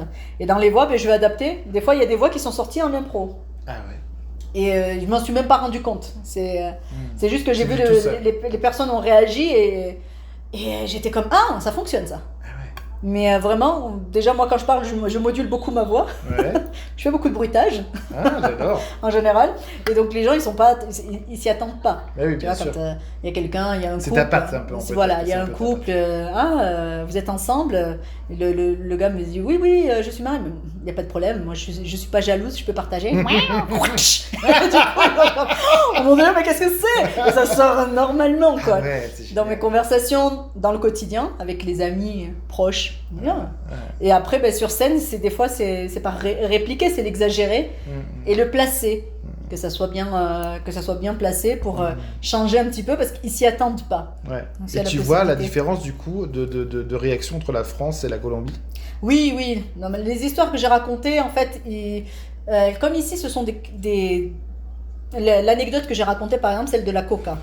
La première fois à l'Alliance, j'entends la secrétaire parler. Est-ce que tu as apporté la coca? Oui, je l'ai apporté parce que j'ai besoin d'économiser de l'argent. Et moi, je suis en panique. Je me dis, mon Dieu, je suis à Medellín, je suis à l'Alliance française et ça parle de coca. Le public est mort de rire parce que la coca ici, Oui, c'est autre chose. c'est autre chose. Ouais, bien sûr. D'accord. Et en France, quand j'ai raconté l'histoire, le public était en panique avec moi. Et après, à la fin, quand je leur dis, mais qu'est-ce que c'est que la coca? Vous savez ce que c'est? Ils me disaient, non, mais la drogue, non, c'est un Tupperware. Alors là, les gens éclatent de rire. C'est plus ce côté-là. C'est à l'inverse. C'est génial. Les histoires d'amour, par exemple, bon, c'est pas des histoires d'amour fondamentalement, mais la première fois que quelqu'un m'a dit mi amor, j'étais là, waouh, Ouais. ça y est, je suis quelqu'un de spécial. Ouais. Alors qu'en fait, en Colombie, Alors qu'en Colombie, tout le monde c'est mi amor. Et le public ici rigole déjà parce qu'ils disent, ah la stupide, ah là là, Ah oui, elle bah a oui. embarqué dans l'histoire. Alors qu'en France, j'ai raconté cette histoire-là, Ouais. tout le monde était là, et quand je dis, ah, on rentre dans la tienda, et il dit à la vendeuse, je voudrais une bouteille d'eau mi amor, et là, toutes les filles du public, elles étaient comme, oh, quoi? Non, c'est pas possible. J'ai fait, eh ben oui, parce qu'apparemment en Colombie, on est la mort de tout le monde. Eh oui, c'est vrai. Donc, tu vois, C'est vrai. les réactions sont à l'inverse, Ouais. mais ça fonctionne. Ouais, bien Donc c'est sûr. pour ça que il y a certaines Tu histoires, t'adaptes voilà, selon il y a la certaines France ou la histoires qui Colombie, vont pas bien fonctionner sûr. parce que si on n'a pas le contexte culturel colombien, ça va pas fonctionner. Évidemment, bien sûr. Mais comme ici, si je leur donne le contexte culturel français, ça va pas fonctionner. Ouais. Mais certaines choses vont fonctionner en France. Quand j'ai dit que je venais de Sète et que les gens m'ont regardé quoi, j'ai dit Sète, c'est la seule. Il y a eu un candidat à Koh Lanta qui venait de la ville de Sète et ça a été le seul candidat sous-titré. Oh putain, je suis perdu sur une île. Traduction. Oh mon Dieu, que fais-je ici? C'est génial. Et ça a fonctionné direct en accroche. Ouais. Là, ici, ça va pas fonctionner, Ouais, ils vont bien pas sûr, comprendre. bien sûr. Il n'y a pas la ref. Il n'y a pas la référence. C'est logique. Voilà, mais Est-ce que tu écris C'est- toute seule? ouais, pour l'instant, oui. Ouais. Et t'aimerais bien travailler avec quelqu'un? Oui, Ouais. j'aimerais bien. Ouais. J'ai des contacts ici, des personnes qui ont déjà, comme je t'ai dit, des personnes qui ont déjà de la bouteille, qui sont devenues Ouais. célèbres, mais ils n'ont pas forcément trop le temps. Bien sûr, bien sûr. Et puis après, je veux pas faire le côté de ah, c'est grâce à eux. Oui. Personne ne sait que je Oui, connais oui, ces oui. personnes-là, donc je fais mon petit parcours. Bien sûr. Mais l'idée de cette année aussi, c'est de travailler vraiment avec quelqu'un d'autre. Il y a une autre humoriste que j'aime bien ici, qui s'appelle Zulima Ochoa. J'ai oublié de la citer. Elle est très, Bah voilà. elle est très forte dans ce qu'elle fait. Et J'en connais un qui l'adore. Qui fait ouais. des grands signes derrière toi. d'accord, ouais. Elle est géniale. Et l'objectif, c'est de pouvoir C'est la travailler fameuse, celle avec qui a elle. un rire spécial, là? Non, c'est pas elle? Ah non, Non, ça c'est Vicky, je crois. Ah, c'est Vicky ça. Berrio. Bah, voilà, oui, c'est ça, tout à fait. Ouais, que je connais aussi, mais qui maintenant est dans les. Ah bah oui, dans là, les- c'est- oui, voilà. Oui, bien sûr. Mais bon. Mais Zulima Ochoa, j'adore son travail. Et c'est elle aussi. Il y a 2 ans qui m'a motivée. Elle m'a dit mais pourquoi tu ne vas pas te lancer? Essaye, tu dois avoir plein d'histoires à raconter. Et pour les Colombiens, ça peut être intéressant de voir la culture colombienne du point de vue d'une Française. Ouais, bien sûr. Elle m'avait motivée. Et puis c'est vrai que ça a mis 1 an Ah, ouais. aussi. Ouais. 1 an, elle m'avait donné son contact et tout ça. Et là, j'ai repris contact encore avec elle pour lui dire bon, là, on va s'asseoir et tu vas m'aider Ouais, bien sûr. à Puis il faut construire. oser aussi. Oui, Il faut oser contacter les gens. et ça, je te le dis, ça c'est récent, je lui ai écrit ce matin. Ah ouais, Voilà, très très récent. ce matin, voilà. Et on Ah va se ouais. voir normalement la semaine prochaine Génial, pour avoir une après-midi trop bien. de comment on va dire, de conseils, de coaching ouais, et tout ça. Elle est adorable et c'est vrai que c'est l'une des humoristes ici que je trouve talentueuse, même dans son texte. C'est vrai que j'avais oublié de la citer, mais elle parle des femmes colombiennes, de la situation de la femme, la situation d'être mère et de tout ce qui peut concerner les femmes. Il n'y en a pas beaucoup qui parlent Eh oui. de manière assez, on va dire, humoristique, avec des références aussi. Bien sûr. Ouais, elle est géniale. Trop trop bien. Donc voilà, donc ça serait l'idée. Eh ben oui, génial. Est-ce que il y a une scène ou un théâtre dans lequel tu aimerais bien te produire? Que ça soit en France, en Colombie ou ailleurs. Alors ça, c'est une bonne question. Je me suis pas... L'idéal pour moi, ça serait de pouvoir jouer en Colombie, dans différentes villes, aller à Bogota, parce qu'apparemment, il y a plus d'options là-bas. Et l'idéal aussi, ça serait de pouvoir jouer sur Paris. J'ai pas de... T'as jamais joué sur Paris? Non, j'ai jamais joué. À Montpellier, ça a été qu'une seule date, mais voilà, il y a des références. On commence à entendre, j'entends de plus en plus de stand-up, mais j'ai pas un endroit. On va dire, oh mon Dieu, l'Olympia, ça serait le sketch, ça serait très drôle. Imagine. Non, mais de jouer, moi, c'est plus des villes. La possibilité de jouer peut-être sur Paris, la possibilité de jouer en Espagne aussi, peut-être à Madrid ou à Barcelone. J'ai pas de nom de théâtre spécifique. J'aimerais bien Paris, j'aimerais bien Marseille, j'aimerais bien Casablanca, j'aimerais bien Marrakech. Voilà, oui, j'aimerais bien le Mexique aussi. J'aimerais bien Mexico City où il y a pas mal de scènes de stand-up aussi. Et soyons fous, pourquoi pas Miami, il y a une forte communauté d'Amérique latine aussi. Bien sûr. Là-bas, pouvoir le faire en espagnol. L'idée pour moi, ça serait de pouvoir jouer en espagnol, peut-être en anglais. Il y a des scènes ici de Spanglish aussi.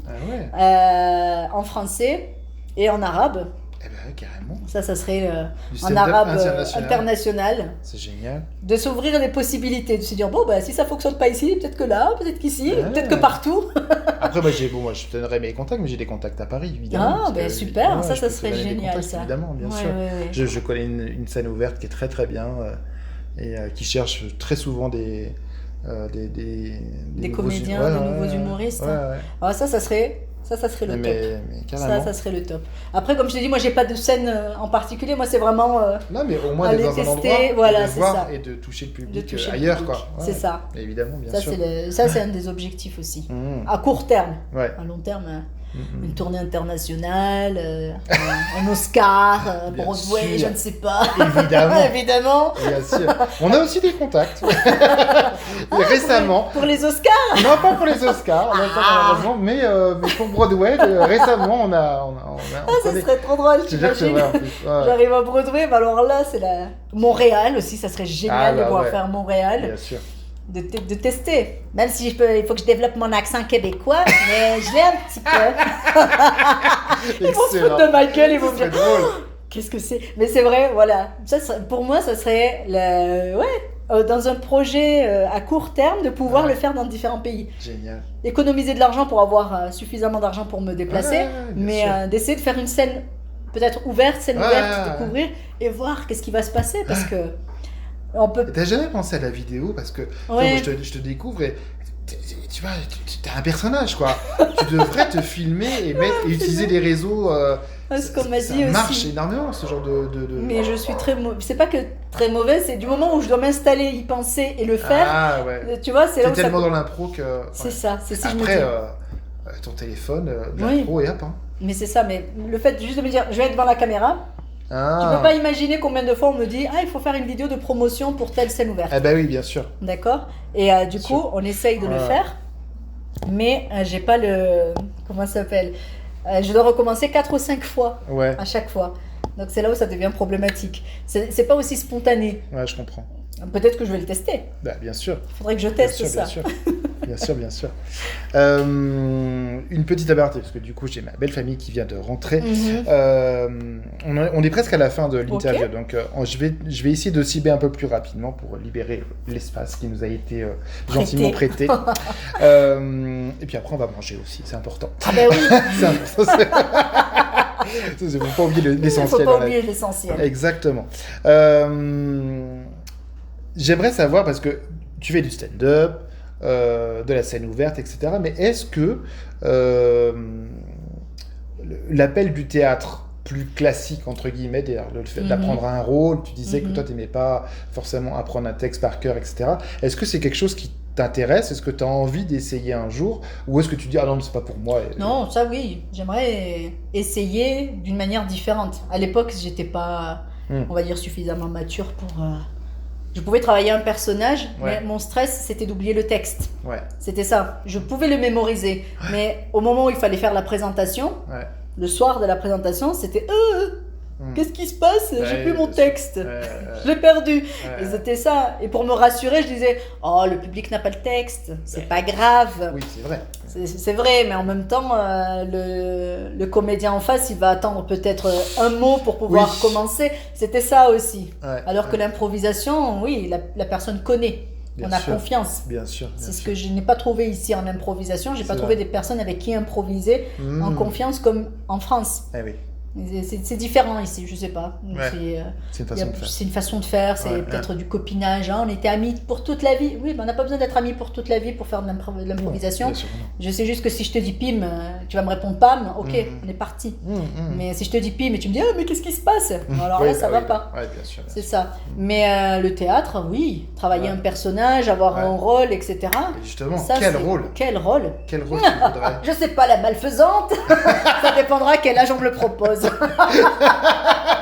pourrais pas avoir le premier rôle de la jeune première. Pourquoi pas? C'est fini. C'est jamais. Non, mais après c'est génial. Mais non. C'est vrai qu'avec tout ce que tu m'as raconté, je t'imaginais qu'une méchante. Oui, voilà, une méchante comme ça, qui parle avec une voix. Tu vois celle qui kidnappe Réponse. Tu vois un peu, tu vois la personne qui traite. Oui, qui jette des sorts. Tu vois le côté un peu sorcière. Ouais, voilà, un peu Morticia Adams. Ouais, j'adore, ça tirait tellement bien. Avec ce rire en plus. T'imagines? J'adore. C'est mon rire naturel, c'est horrible. C'est trop bien. Ouais, t'as déjà le rôle. Qu'est-ce qu'elle est cette sorcière? Pourquoi? Mais c'est mon rire, laissez-moi tranquille. D'accord, casting. Tu as gagné le casting pour juste avec le rire. À l'époque, j'avais une bibliothèque de rire. C'est vrai. En improvisation, c'est pas qu'on nous apprenait, mais le directeur de compagnie nous demandait d'observer. Donc je m'éclatais à imiter des rires. Ah ouais? Donc, c'était très drôle, c'était... Mais sinon, c'était... Et je peux le faire ça pendant des heures, sans m'arrêter. Et les gens me disent, mais quand est-ce que tu t'arrêtes? Ben là, pouc, tu appuies ici et c'est terminé. Sur l'épaule. Parce que bon, c'est un podcast, ils vont dire, mais qu'est-ce qu'elle fait? Qu'est-ce qu'elle fait? On appuie sur l'épaule, sur le côté droit. Mais c'est vrai que j'adorais ça pour l'improvisation, parce qu'un rire crée un personnage aussi. Bien sûr. D'accord, donc... Oui, mais c'est un rire silencieux. Et oui, évidemment. Mais après, c'est vrai que mon rire, il est communicatif. Il est communicatif, donc les gens disent, oh mon Dieu, la malfaisante est arrivée là. La malfaisante. La sorcière. J'adore. Oui. Il y avait un professeur, un stagiaire à l'Alliance française qui m'appelait Morticia. Ah ouais? Oui, il était très drôle. Et j'ai fait, mais qu'est-ce que tu fais, Juan Pablo? À chaque fois, je lui parlais de cette manière-là. Je fais, Juan Pablo, on va travailler sur le stress là. Tu paniques trop. C'est génial. Voilà, mais c'est vrai. Je pourrais faire un personnage, oui, j'aimerais beaucoup. Ah ouais, tu sais, un genre de telenovela mexicaine à la française. Ah oui, pourquoi pas. Et tu viens de 7, hein, donc voilà. Du coup, bon... On va rajouter les cigales et c'est parti. Et voilà. Trop bien.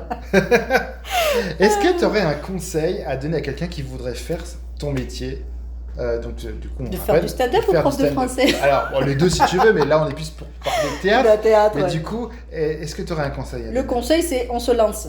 Ouais. Et on voit après. C'est pas un saut en parachute comme je disais tout à l'heure. Hein. On se lance et puis il va y avoir des problèmes. Hein. Des fois, il y a des gens qui vont pas rire, ça va pas fonctionner. Mais continuez. Parce que ce que j'adore de l'improvisation, c'est ce que nous disait à l'époque le directeur de compagnie. Quand l'improvisation est terminée, on peut pas la ressasser. Parce qu'on n'aura pas les mêmes conditions, on n'aura pas les mêmes vannes, on n'aura pas la même énergie, le même public que ce jour-là. Donc c'est pareil pour le stand-up, on ne sera pas dans les mêmes conditions, on ne sera pas avec le même public, le même espace, etc. Ouais. Donc si ça se passe mal, on annule, on continue. On améliore, on regarde comment on peut améliorer, mais il faut se lancer et le faire. C'est juste faire. Et si les gens n'aiment pas, il y aura des gens qui vont aimer. Parce que même au niveau de l'humour, il y a tout style d'humour. Il ne faut pas se restreindre en disant moi je veux faire le style de Jamel Debbouze. C'était son style à lui, je veux faire le style de Gad Elmaleh. C'est son style. Le style de tel et tel et tel, c'est des styles. C'est créer son propre style. C'est créer son style et se lancer. Et après, si ça ne marche pas et qu'on essaye, ça ne fonctionne pas, on arrête. Si ça marche, on essaye et ça fonctionne, on continue. C'est comme tout dans la vie, on essaye. On imagine le bébé qui a la première fois qu'il a essayé de marcher, il n'avait pas réussi, on serait tous en train de ramper. C'est pas faux. T'imagines? Oh, je peux pas marcher. Oh, ben voilà, ben je vais ramper. Non, le bébé se lève, il tombe, il tombe, il se lève, il tombe, il se lève, il tombe, et jusqu'à ce qu'il réussisse à trouver son équilibre et il marche. Donc moi je le vois comme ça. On va se lever, on va tomber, on se lève, on tombe, on se lève, on retombe et c'est pas grave. Et puis pas faire attention aux gens. Les gens, pourquoi tu vas faire ça? Tu t'es cru qui? Ben, je me suis cru ce que j'ai envie de croire. Et puis si ça te frustre, ne me regarde pas. Si ça te plaît pas, ne m'écoute pas. Et laisse-moi tranquille. J'adorais Eli Kaku. Ça me fait penser à Eli Kaku quand il disait ça aussi. Laisse-moi tranquille. Ouais. Je crois que c'est Eli Kaku ou Gad Elmaleh dans un personnage. Mais Eli Kaku utilisait aussi ça. Laisse-moi tranquille. Laisse-moi tranquille, ça dit tout. C'est pas agressif. Je veux juste de la tranquillité. Donc voilà, se lancer. Laisse-moi faire qui je suis. Voilà. Peut-être que les gens ils croient en la réincarnation ou blablabla, chacun ses croyances. Oui. Pour le moment, on est là. Donc on va pas répéter ce moment, on va pas. Faut se coucher le soir en se disant j'ai fait ce que j'avais à faire. C'est vrai. Totalement. Et puis si on meurt ce soir, ben on est content. Par contre, si on meurt ce soir en disant j'aurais aimé jouer de la guitare, ben joue de la guitare. Ouais. C'est juste ça. D'ailleurs, tu me lances une perche. Est-ce que je joue de la guitare? Alors, j'allais pas dire de la guitare, mais est-ce que tu as d'autres passions dans la vie? J'aime dessiner, peindre aussi, cuisiner. J'aime beaucoup cuisiner. Ouais. Parler. Les fameux gâteaux. J'aime beaucoup parler. Ouais. Non, après, oui, voilà, c'est... je touche à tout. J'aime bien un peu tout. J'aime bien un peu de tout. J'aimerais bien peut-être tester la chanson. Oui. C'est vraiment. On a bien compris, hein. Rock and roll. Là, tu m'as fait le rock and roll de Johnny. Ouais, j'ai des rêves aussi. Moi aussi, je suis vieux. Donc... Moi, je suis plus style peut-être Metal System of Down. Ah ouais. Voilà, plus guttural. Mais moi, je l'ai jamais testé. C'est juste pour rigoler que je fais ça. Drôle. Mais après, ça pourrait être très drôle de me voir arriver sur scène et faire des. J'imagine avec une étoile. Qu'est-ce qu'elle est folle celle-là, mais qu'est-ce qu'elle fait? C'est pas grave, on teste. Vous aimez pas? Bon, on passe au jazz. Ouais, la musique classique. Mais génial. Oui, dessiner, peindre, lire, beaucoup le ciné. Alors là, mon deuxième loyer, je le paye au ciné et au théâtre. Je regarde beaucoup de pièces de théâtre, beaucoup de spectacles. Généralement, j'ai commencé à être un peu plus casanière depuis la pandémie, mais avant la pandémie, j'étais jamais chez moi. Je rentrais chez moi pour dormir, me doucher et sortir. C'était tout. J'avais pas internet. J'avais pas de télé. Rien. C'est-à-dire mon appart, c'était... Tu rentrais dans l'appart, tu disais, mais est-ce qu'il y a quelqu'un qui habite là? Ouais. Tu savais que c'était une fille qui habitait là parce que la salle de bain, avec les produits, etc. Mais à part ça, il n'y avait rien. C'était vraiment un lieu où je venais dormir, me doucher. Et la pandémie, ça a été compliqué. Tu étais sur Amazon, vite, je commande une télé. Non, même pas. J'ai demandé à ma voisine de me prêter Internet, on a partagé Internet. C'est génial. Et après, j'ai appris à décorer mon appartement et appris à rester dans l'appartement. Mais sinon, moi, j'étais tout le temps dans les théâtres, au cinéma. Bien. C'est comme ça que j'ai rencontré plein de gens. Bien sûr. Et puis, j'avance, je vais souvent dans beaucoup d'endroits, j'y vais seule. Donc pour les gens, c'est un peu bizarre. Ils se disent, mais qu'est-ce qu'elle a? Elle est seule. Ben oui, je suis seule. Et qu'est-ce qui se passe? Et je vous emmerde. Et voilà. Je suis seule, j'y vais, je regarde et je fais ce qu'il y a à faire. Bien et puis c'est tout. Je vais pas me frustrer la vie en restant chez moi en attendant d'avoir des gens. Sinon, je serais jamais arrivée jusqu'ici en Colombie. Ça, c'est bien, Donc, je suis assez... un peu pas touche à tout, mais j'aime tout ce qui est artistique. Les musées aussi. Je vais souvent au musée, exposition photo. Il y a beaucoup d'expositions ici à Medellín, il y a le musée d'art moderne, il y a le musée d'art moderne, il y a beaucoup d'activités culturelles, même si on ne va pas la comparer à Bogota, on ne va pas la comparer à la France, mais il y a beaucoup d'activités. C'est vrai. Et des fois souvent gratuites aussi. Donc je profite de ça. Je profite, faire des contacts, discuter, découvrir, et voilà. Trop bien. Est-ce que tu as un petit rituel avant de monter sur scène ou pas? Des fois j'écoute, c'est pas la meilleure chose peut-être à faire, mais j'ai découvert ça, j'écoute de la musique, j'écoute du rap. Ah ouais? C'est trop bizarre, c'est une musique pour te concentrer ou pour me donner la niaque. Me donner le fameux de rentrer sur scène. C'est très bizarre, j'écoute une chanson de Joey Starr. Non. Qui s'appelle La Reine, je crois. Ouais. Et c'est un mix de la chanson de Piaf emporté par la foule. Oui, bien sûr. Et cette chanson, elle dit quand je rentre dans l'arène. Et c'est pour ça, pour moi, je l'écoute, ça me permet de... Ah ouais, c'est drôle. C'est celle-là. On me dit, là, je vais rentrer dans l'arène. Ouais, c'est génial. Donc ça, c'est mon petit rituel. Quelques petites respirations, je me concentre, échauffement de la voix, Ouais, bien sûr. le corps pour être pour avoir mes gestes, mes mouvements facilement, que ça a l'air fluide et pas bloqué comme un robot. Et rentrer avec la force. Parce que je trouve que Joey Starr, c'est un des chanteurs, un des rappeurs qui a une voix puissante. C'est comme un... c'est ça. Skino. Bien sûr, bien sûr. Et là, t'as juste envie de rentrer et rentrer avec ça. Puissance, quoi. Avec une puissance comme ça. Et après, ça suit son cours. Parce qu'ils se disent, aïe, mais c'est qui celle-là? C'est fou. Qui arrive comme ça, hey. Boum. C'est génial. T'as peur de quoi? C'est très drôle, mais c'est vrai. C'est bizarre, mais ouais, j'ai découvert cette chanson il y a quelques années. Et du coup, pour le théâtre, c'est celle-là. Ah ouais. Ouais, bizarre. Excellent. Parce qu'elle donne toute la puissance. On va la faire écouter. Bah ouais, bien sûr. Tu vas voir que ça va te donner de la puissance pour toutes les scènes. J'ai déjà la voix, tu vois. Ah mon Dieu. Trop de testostérone, pardon. On va dire, mais qui a fait l'interview?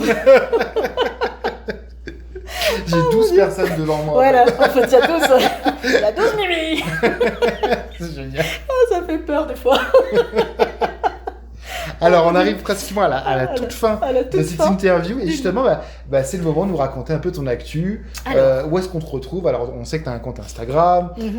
Mais est-ce que tu as des scènes ouvertes en ce moment? Où est-ce qu'on peut venir te voir? Donc, on rappelle, tu es actuellement à Medellín. À Medellín. Donc, s'il y a quelqu'un qui prend un billet d'avion et qui est à Medellín, qui est francophone et qui voudrait me voir, cette semaine, je vais être ce jeudi, d'ailleurs, dans un espace qui s'appelle Barbaran, à Laureles. D'accord. Si vous êtes là encore, alors ça dépend. Jeudi, c'est mon anniversaire, donc en plus. Oh Tu veux que je te chante un joyeux anniversaire en espagnol sur scène? T'imagines? Ça peut être une activité. Ça va être, je pense, vers le coup de 8h du soir. Et voilà, je vais avoir un 15 minutes. D'accord. Là, donc c'est déjà pas mal. Super. Et voilà, et la semaine prochaine, pareil, le traditionnel... Tomato Tomate, dans un café-restaurant qui s'appelle La Corte. Et c'est l'histoire du comédien qui a 2 minutes de tranquillité. Et après 2 minutes, si on n'est pas drôle, on nous jette des tomates. Bon, c'est des balles en plastique rouges. Mais voilà, ça pique, mais j'ai déjà participé. Je l'ai gagné 3 fois et 2 fois en finale. Félicitations. Voilà, merci. J'ai évité les balles. Mais je les regarde méchamment, en fait. Quand il y a quelqu'un qui veut lancer, je dis qu'est-ce qu'il y a? T'as pas rigolé? Tout ça en espagnol, ça doit Tout ça en espagnol. Quel est paso? No te estás riendo, ok? C'est vrai, c'est ça. Donc ça, c'est l'actualité. Ça, c'est régulier, Oui, bon après, c'est une personne qui organise ça. Il contacte les comédiens qui veulent participer. Et après, je serai aussi dans un autre espace qui s'appelle le Lardy Brewing. J'ai un 20 minutes. Ça sera le 19 juin. Je crois que c'est dans le quartier, pareil, je crois que c'est à Belen. C'est dans un autre quartier. C'est la première fois. Je crois en plus que c'est le jour où sort ton épisode. Oh, génial! Donc, promo à fond. Promo à fond. Trop bien. C'est génial. Pour le 19. Donc voilà mes petites dates. Et après, le 18 juillet, j'ai la date à l'hôtel Masaya. C'est l'espace que je gère. Avec, c'est une scène ouverte aussi.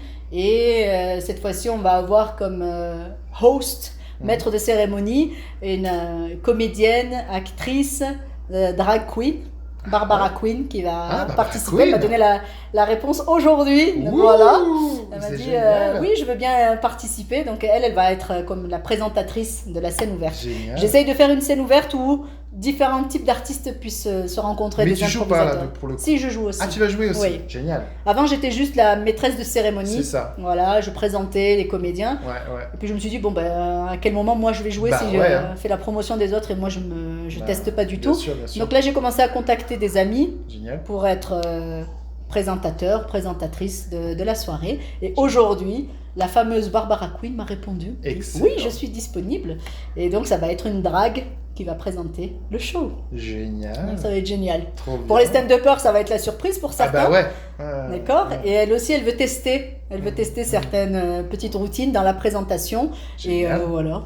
Trop bien. Permettre les gens de rencontrer d'autres types d'artistes. Pas Ouais. juste rester entre stand-uppers. Bien sûr, bien sûr. Moi, c'est plus mon objectif. Je viens de plein de Ouais, milieux différents. Donc, le stand-up, c'est ouvert à tout le monde. Mhm. Donc, pourquoi pas une drag queen qui fait du stand-up aussi, qui Bien présente sûr. un show de stand-up. Et pourquoi pas. Voilà. Bien sûr. Elle m'a posé la question une fois et je lui ai dit, la prochaine date, je t'invite. Ouais. Et aujourd'hui, je lui ai proposé, j'ai eu la date là il y a quelques jours. Trop bien. Elle m'a dit oui, c'est parti. Allez, Donc go. voilà. Trop bien. Trop bien. Bah écoute Myriam, franchement, merci beaucoup. Merci Parce à toi. que vraiment, je te découvre en même temps que les gens vont écouter ce podcast. Oui. Et vraiment, je suis ravi de cette rencontre. Je dis merci à mon mari que j'aime et que du coup, qui a eu cette idée. Ah ouais, il a une super bonne idée. Voilà, une très très très bonne idée. Et vraiment, j'ai envie de venir te voir sur scène, quoi. Donc du coup, que ça soit bien sûr à Medellín Ou en France. Mon cœur reste à Medellín, mais du coup voilà, ou en Mhm. France évidemment, si tu viens. Et je vais essayer de te trouver aussi une date à Paris. Waouh, super. Mais grave, Mon Dieu. je sais exactement Ça serait qui je dois génial. contacter en plus, donc ça va pas être très très compliqué. Ça serait le top. Ça, je serais comme, ah mon Dieu. Mais ouais, il y a vraiment moyen. Je connais Ah, ça serait un super. lieu qui cherche très régulièrement et je pense que après voilà, à toi Non, de faut venir tester. jusqu'à Ah Paris. non, mais ça c'est pas ça, Et c'est puis ça, voilà. c'est mon problème. Si j'ai une Voilà. date, c'est à moi de voir. Mais ouais, Comment bien sûr. faire pour arriver là-bas? Si je dois y aller à pied, tu me préviens. Alors, ok. Ok, alors 3-4 jours avant, je me prépare, c'est Ouais, parti. ça devrait le faire. Un sac à Oh, dos et hop. t'inquiète. Hein. Eh ben écoute, merci beaucoup Mimi. Merci à toi, merci beaucoup. On rappelle peut-être juste où est-ce qu'on te retrouve peut-être sur les réseaux sociaux. Donc tu es sur Instagram. Sur Instagram Voilà. et Facebook, et Ouais. le même profil, Mimi, mimy.yous, Y-O-U-S. Voilà. Parfait. Et ben foncez voir ses réseaux sociaux, découvrez ce personnage haut en couleur que j'ai eu la chance d'interviewer. Merci beaucoup encore. Merci à toi. Et on se dit à très bientôt. À bientôt. Salut. Ciao. Ciao. Merci d'avoir écouté cet épisode des Théâtreux. Si vous souhaitez participer ou tout simplement me contacter, n'hésitez pas à m'écrire sur ma page Instagram à les.théâtreux.podcast. Profitez-en pour commenter, noter ou en parler autour de vous. J'aurai le plaisir de vous retrouver pour un prochain épisode dans 15 jours. D'ici là, vous savez ce qu'il vous reste à faire. Allez au théâtre. À très vite.